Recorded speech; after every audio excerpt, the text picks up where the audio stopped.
देखो बच्चे, इसमें क्या है कि अब ये 7C का सी पार्ट है ना, 7C चल रहा है, उसका सी पार्ट है।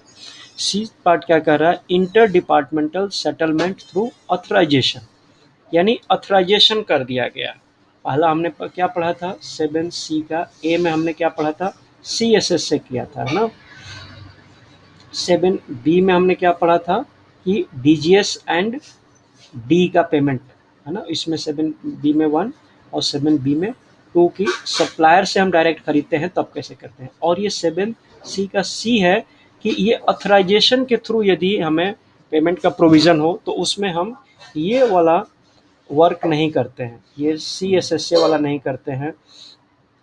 In view of minimizing the operation of suspense head, the minor head 101 suspense and this below this suspend and also the arrest future accumulation thereunder. The scheme of authorization was introduced from the year 1986-87 से एक नया procedure शुरू हो गया कि भाई ऐसा करना है कि अथराइजेशन कर देते हैं, आप LOC में उतना पैसा ले लो और उसके थ्रू ही आप अपना काम कर दिया करो। ज़्यादा आपका अकाउंटिंग प्रोसीजर कॉम्प्लिकेटेड हो गया था, आपने देखा था पीछे हमने कितना डेबिट, कितना क्रेडिट, कितना आउटस्टैंडिंग। तो इस तरह बहुत ज़्यादा हौच-पच होने से इस चीज़ को बचाने के लिए एक ऑथराइजेशन सिस्टम भी निकाला गया 1986-87 से। तो जो भी मॉनेटरी सेटलमेंट होंगे कि भाई किसी एक्टिविटी में या किसी प्रोग्राम में, तो हमें इसी के थ्रू करना है। और उसके लिए CGA ने ये ऑथराइजेशन, ये अपना ऑफिस मेमोरेंडम निकाल के बताया है कि इस पैसे का एडजस्टमेंट मिनिस्ट्री से मिनिस्ट्री के बीच में हमें कैसे करना है, ठीक है। तो as per the scheme of authorisation, the functional department with the approval of financial advisor, chief controller of account CGA।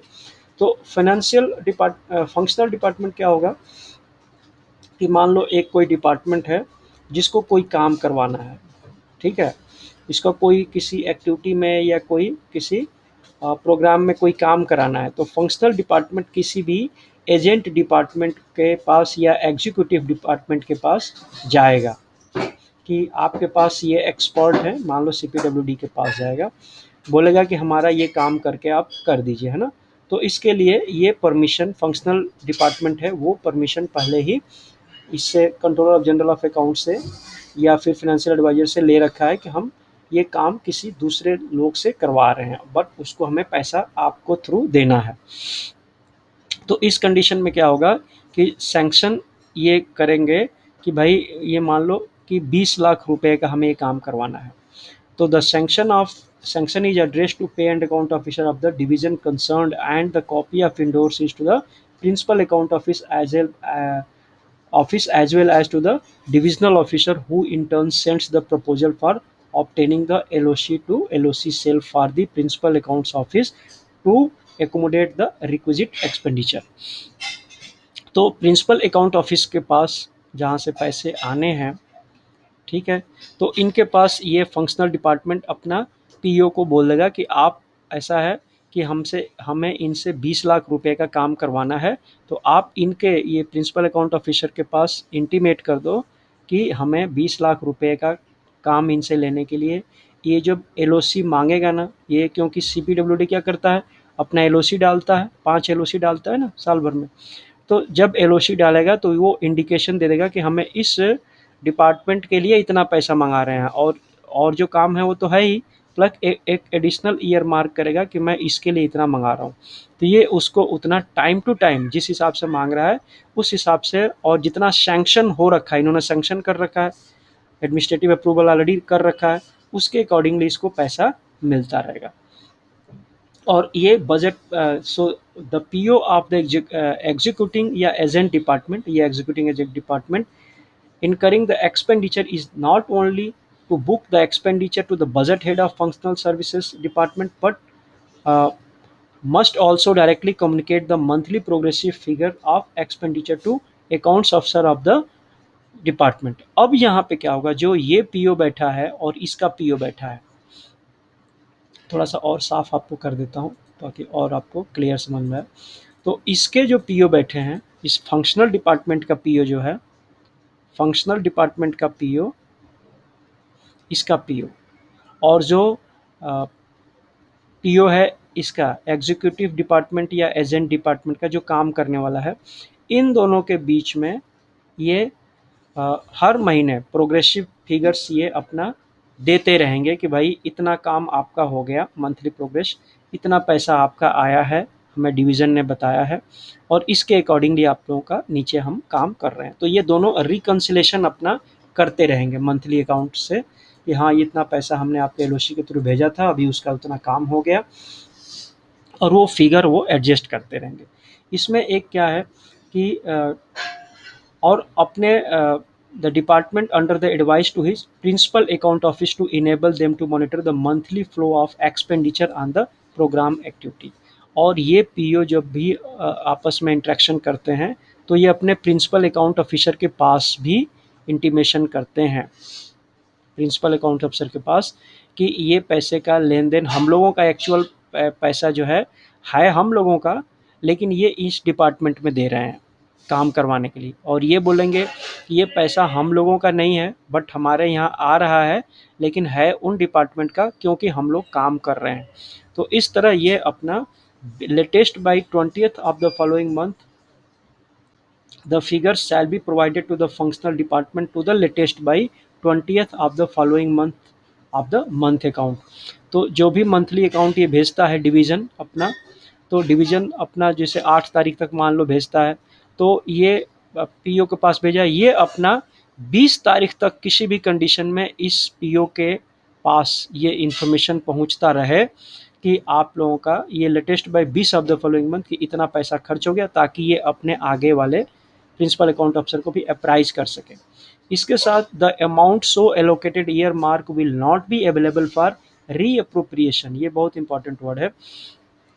मान लो 20 लाख रुपए का इनका सैंक्शन हुआ था कि ये काम कराना है, अब ये 20 लाख रुपए का, अब ये इनके साथ 20 लाख पे इन्होंने काम करने के लिए तैयार हो गए थे। अब ये क्या करेंगे कि नहीं, हमारे पास पैसे कम पड़ गए हैं तो इस पैसे को पैसे कम हो गए या ज़्यादा हो गए, हम इसको रीअप्रोप्रिएशन कर देते हैं। तो ये अलाउड नहीं है इनको। क्यों? क्योंकि कंडीशन वायलेट हो जाएगा। ये क्या कह रहा है कि जो भी एलोकेट हुआ था पैसा वो रीअप्रोप्रिएशन नहीं किया जा सकता है इनके नॉलेज के बिना, क्योंकि ये उसी कंडीशन पे काम कर रहे थे कि आप इनको पूरा एक्टिविटी या पूरे प्रोग्राम्स के लिए आपने पैसे देने ही देने हैं। इसलिए by the functional ministry except एक कंडीशन क्या है, with the concurrence of agent या मिनिस्ट्री डिपार्टमेंट। तो इस डिपार्टमेंट के मिनिस्ट्री से जब कंफर्मेशन हो जाएगा ठीक है अब हमको आपका काम करने में 15 लाख में ही हो जाएगा, तब आप ठीक है आप अपने पैसे का रीअप्रोप्रिएशन कर लीजिए, तब कर सकते हैं, अदरवाइज बीच में ये ब्रेक चैनल नहीं कर सकते। So the execution of work on behalf of the functional ministry is undertaken by the under the contractual obligation। एक तरह से contractual obligation है कि आप पैसा दे देंगे और मैं काम कर दूंगा, बीच में आप कॉन्ट्रैक्ट नहीं तोड़ सकते, इस तरह की बात होगी ना। So no deviation in allowed funds in permission without the consent of executing department के कंसेंट के बिना ये कार्य नहीं कर सकते हैं। क्लियर? नेक्स्ट है कि at the close of financial year the principal account officer of the agent department would record a certificate to the effect that the progressive figure of expenditure is shown in the statement of expenditure for the month of March या supplementary of March respective unit of appropriation have been duly reconciled with the statement of central transactions। Statement of central transaction जब finance accounts बनाते हैं तो उस समय ये देखते हैं कि टोटल पूरे साल में कितने खर्चे हुए हैं किस डिपार्टमेंट के, तो अपने अपने डिपार्टमेंट अपना फिनेंशियल अकाउंट्स बना रहा है, ये सारा इन्फॉर्मेशन प्रिंसिपल अकाउंट ऑफिसर के पास पहुंचता है। तो eight the close of financial year of the agent department एक प्रिंसिपल अकाउंट ऑफिसर एक अपना सर्टिफिकेशन रिकॉर्ड करेगा कि हाँ टोटल साल भर में इतना पैसा खर्च हुआ है, और ये मंथ अपना मार्च के जो ईयर एंड का जो अकाउंट्स बनता है उसमें भी, और कोई एडजस्टमेंट करना बाकी रह गया हो या कुछ जो सप्लीमेंट्री अकाउंट होती है उसमें सारे में भी ये चीज़ें दिखाई जाएंगी कि अप्रोप्रिएशन इतने अमाउंट का हुआ है, और वो अमाउंट टैली है पूरे साल भर का जो सेंट्रल ट्रांजेक्शन्स हुए हैं उसके साथ, ठीक है, फिनांस अकाउंट के साथ। The PO of the functional ministry department while preparing annual uh, appropriation accounts of the finance ministry would take into account the progressive figure of this. तो ये तो हो गया कि प्रिंसिपल अकाउंट ऑफिसर एजेंट वाला भी अपना तैयार करेगा, और इधर हो गया कि प्रिंसिपल अकाउंट ऑफिसर अपना इसको भी अपना PO of the functional ministry appropriation accounts बनाएगा फंक्शनल मिनिस्ट्री का। तो ये भी इसके पास अपना सारा हिसाब देखेगा कि हाँ हमने इनके पास जो खर्चे हुए हैं वो मेरे खर्चे से मैच, जो हमने पैसे दिए थे उस पैसे से मैच कर रहे हैं। तो इस तरह simultaneously he would carry out the necessary reconciliation with the expenditure through the statement of central transaction in consultation with PO of agent department. तो इधर पीओ ऑफ जो अपना फंक्शनल डिपार्टमेंट वाला है वो सारा रिकन्सिलेशन अपने खर्चे का पूरे साल भर का पीओ ऑफ एजेंट या एग्जीक्यूटिव पीओ से सारा खर्चा सेंट्रल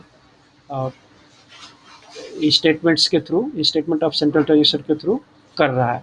तो जब इनका क्लियर हो जाता है तो ये सारा कुछ प्रिंसिपल अकाउंट ऑफिस को इंटीमेट कर देते हैं, सो दैट कि वो अपना एक statement showing reconciliation of appropriation accounts figures in central transaction finance accounts में अपना दिखा सकें।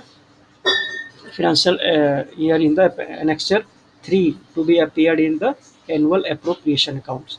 तो ये अपना एनुअल अप्रोप्रिएशन अकाउंट्स में दिखा देंगे कि ये मुझे इतना हमारे लिए बजट अलॉट हुआ था, और उस पैसे को हम लोगों ने कैसे यूज किया, तो वो एजेंट डिपार्टमेंट के थ्रू हमने काम करा के यूज किया। तो वो उनके खाते से पैसा यूज होते रहा, बट वो था वो हम लोगों का। तो इस तरह वो स्टेटमेंट दोनों टैली होते हैं। ठीक है, तो दोनों का अपना अपना फिनांस अकाउंट टैली हो गया। At no stage the agent department shall exceed the budget allocation. ये कंडीशन है कि किसी भी कंडीशन में ऐसा ना हो कि जो एग्जीक्यूटिव डिपार्टमेंट है या यानी एजेंट डिपार्टमेंट है, वो इनका जो बजट एलोकेशन मान लो 20 लाख का था, तो 20 लाख से ज़्यादा कभी भी खर्च ना करें। और यदि कोई इस तरह की आवश्यकता पड़ी तो इसके लिए agent department immediately in functional ministry department को बताएगा कि भाई ऐसा ऐसा हो गया है, सामान का दाम बढ़ गया है, 20 लाख में बात नहीं हो रही है, ऐसे कंडीशंस आ गए हैं, मजदूर भाग गए हैं या जो कुछ भी।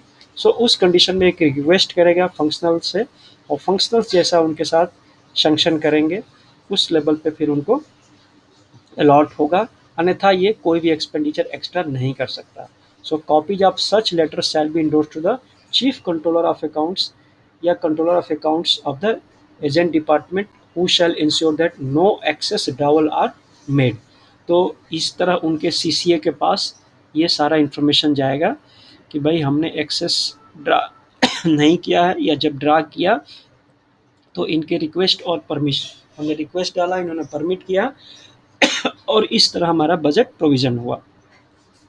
सो ये प्रोसीजर सारा 7D में फिर से आप पढ़ोगे कि जब कोई एक्टिविटीज़ करानी होती है प्रोग्राम्स, इसका कोई प्रोग्राम्स की, तो ये सारा CDA के OM के अनुसार कराई जा सकती है, ताकि चेक का पेमेंट ना करना पड़े या कैश सेटलमेंट ना हो। ठीक है बच्चे, तो इस तरह आपका 7, और ये फॉर्म्स है कुछ जो पहले ही 7A में ही यूज़ होने थे, ये कैसे करने हैं। ठीक है बच्चे, जब कैसे पैसे आते हैं तो हमें नोट करके देना है, ताकि एक्स्ट्रा पैसा दोबारा ना मंगाना पड़े किसी से। ठीक है, ओके।